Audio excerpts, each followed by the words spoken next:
The Fisherman and His Soul by Oscar Wilde. Part 1. Every evening the young fisherman went out upon the sea and threw his nets into the water. When the wind blew from the land he caught nothing, or but little at best, for it was a bitter and black-winged wind, and rough waves rose up to meet it. But when the wind blew to the shore, the fish came in from the deep and swam into the meshes of his nets, and he took them to the marketplace and sold them. Every evening he went out upon the sea, and one evening the net was so heavy that hardly could he draw it into the boat.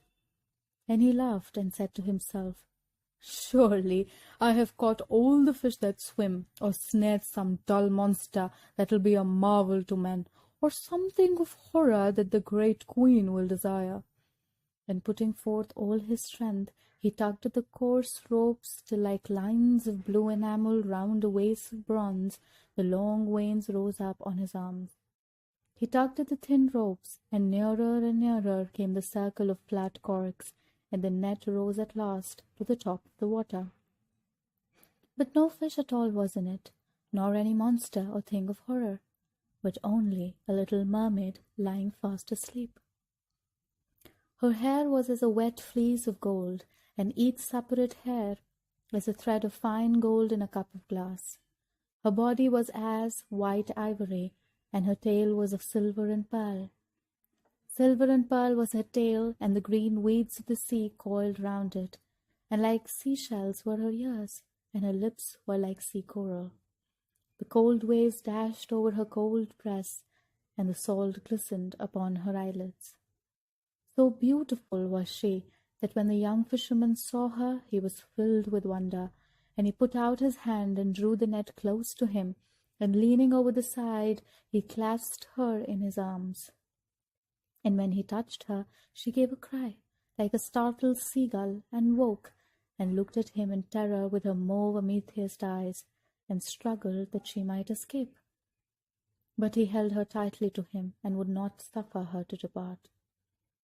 And when she saw that she could in no way escape from him, she began to weep, and said, "I pray thee, let me go, for I am the only daughter of a king, and my father is aged and alone."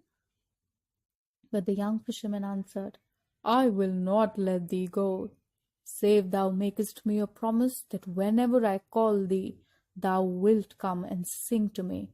For the fish delight to listen to the songs of the sea folk, and so shall my nets be full." "Wilt thou in very truth let me go, if I promise thee this?" cried the mermaid.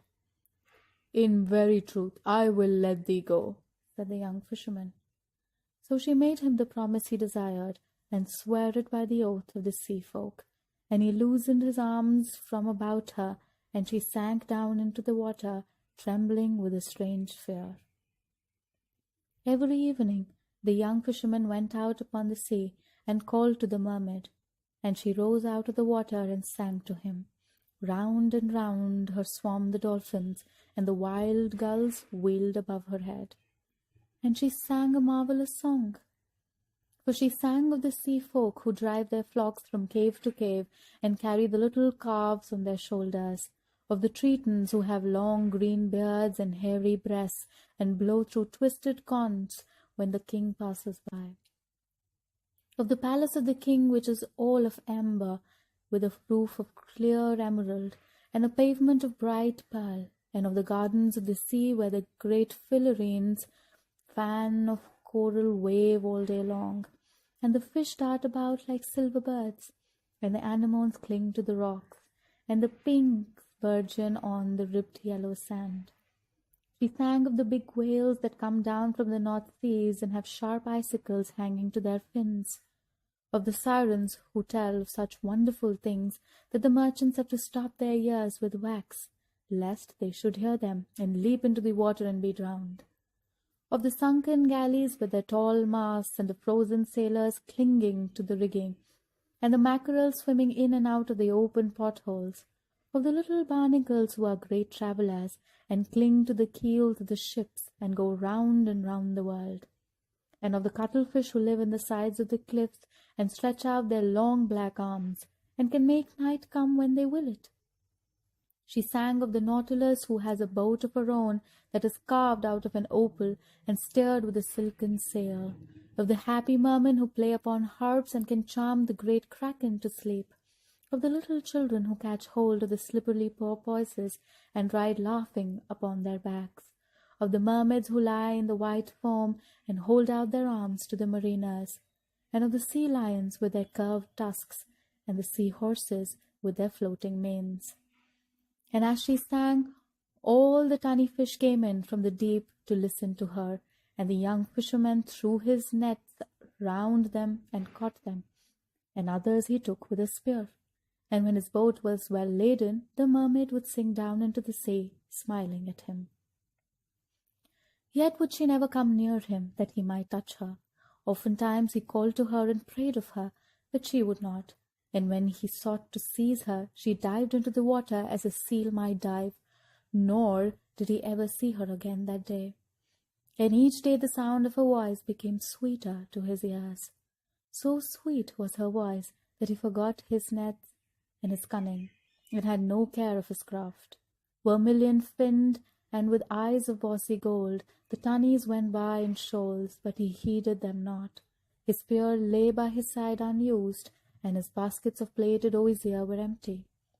With lips parted and eyes dim with wonder, he sat idle in his boat and listened, listening till the sea mist crept round him, and the wandering moon stained his brown limbs with silver.